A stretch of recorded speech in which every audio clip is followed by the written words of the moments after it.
राज्यात अपंग कल्याणासाठी स्वतंत्र मंत्रालय सुरू करण्यात आलं असलं तरीही प्रत्यक्षात जिल्हा आणि तालुका स्तरावर अपंग नागरिकांना अजूनही मूलभूत सुविधांसाठी संघर्ष करावा लागत आहे.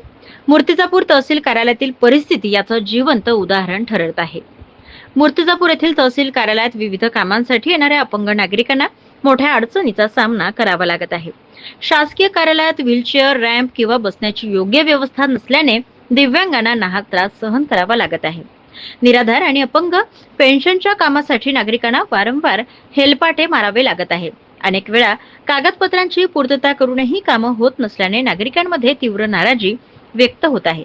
आणि याच दरम्यान जिल्ह्यात सध्या 45 अंश सेल्सिअस पेक्षा अधिक तापमान नोंदवलं जात आहे. आणि अशा परिस्थितीत जिल्हाधिकारी यांच्याकडून दुपारी 12 ते 4 वाजेपर्यंत अत्यावश्यक कामांशिवाय बाहेर पडू नये असं आवाहनही करण्यात आलं आहे.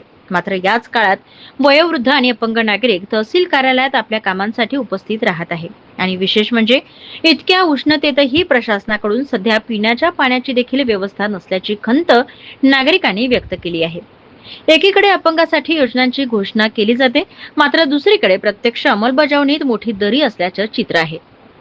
प्रशासनाने याकडे तातडीने लक्ष देत मूलभूत सुविधा उपलब्ध करून देण्याची गरज आता व्यक्त होत आहे. प्रतिनिधी श्याम वाळस्कर, सत्यलढा न्यूज, मूर्तिजापूर. काय नाव आहे तुमचं? मला आनंद आत्माराम मुंडे, बरं, कुठून आले तुम्ही? शिरसोरून. बरं, एवढ्या उन्हात काका कशासाठी आले या तुम्ही? पगार बंद आहे, मला 2 महिने झाले पगारच नाही आला.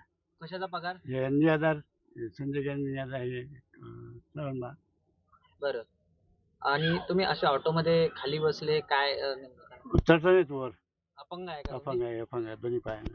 बरं, काहीच काका नाही. अपंगाचं स्वतंत्र मंत्रालय चालू केलेलं आहे, ते समाधानी आहात का? म्हणजे की कामं होतात का नाही, अपंगाची? काहीच नाही काम, काहीच नाही विरारमध्ये. काहीच नाही होऊन नाही राहिले. नाही, काहीच नाही. समाधानी नाही आहे काहीच म्हणजे? नाही, प्रशासनाच्या वतीने सहकार्य केला जाते की नाही केला जाते? काहीच नाही केलेलं. काहीच नाही केलं नाही, जात. नाही. काय एक मागणी कराल मुख्यमंत्र्याकडे?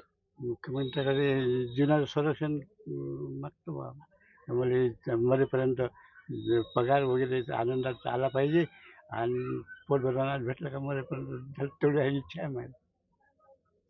जिल्ह्यातील सत्यलढाच्या महत्त्वपूर्ण घडामोडी पाहण्यासाठी आपले Satyaladha YouTube news channel subscribe करा, बेल आयकॉनला क्लिक करा आणि रहा सदैव अपडेट.